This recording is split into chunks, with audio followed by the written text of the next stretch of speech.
যদি তৰ্ক কৰিবলগীয়া হয় তেন্তে জ্ঞানীৰ লগত কৰিবা জিকিব নোৱাৰিলেও অন্তত শিকিব পাৰিবা নমস্কাৰ মই কৰবিয়ে ডি নিউজ আৰু ডি নৰ্থ ইষ্টৰ বিশেষ অনুষ্ঠান দিনটোৰ তাৎপৰ্যলৈ আপোনালোকক স্বাগতম জনাইছো য'ত আমি আলোচনা কৰিম বিশেষ দিনটোৰ ইতিহাস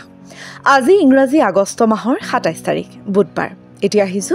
আজিৰ দিনটোৰ বিশেষ ঘটনাবোৰৰ মাজলৈ ১৬০৪ চনৰ আজিৰ দিনটোতে শেখ গুৰু অৰ্জুন দেৱৰ উদ্যোগত গ্ৰন্থ চাহেব সংকলন আৰু সংগৃহীত হয় ১৭৮১ চনৰ আজিৰ দিনটোতে হাইদৰ আলীয়ে ব্ৰিটিছৰ লগত পল্লিলুৰ যুদ্ধত লিপ্ত হৈছিল ১৮৮৩ চনৰ আজিৰ দিনটোতে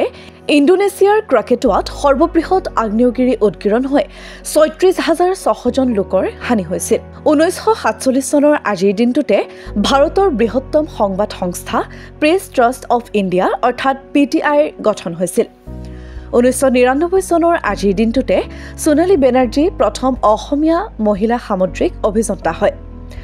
২০০৩ চনৰ আজিৰ দিনটোতে প্ৰায় ৬০,০০০ বছৰৰ অন্তত মংগল গ্ৰহ পৃথিৱীৰ নিকটতম স্থানত অৱস্থিত হয়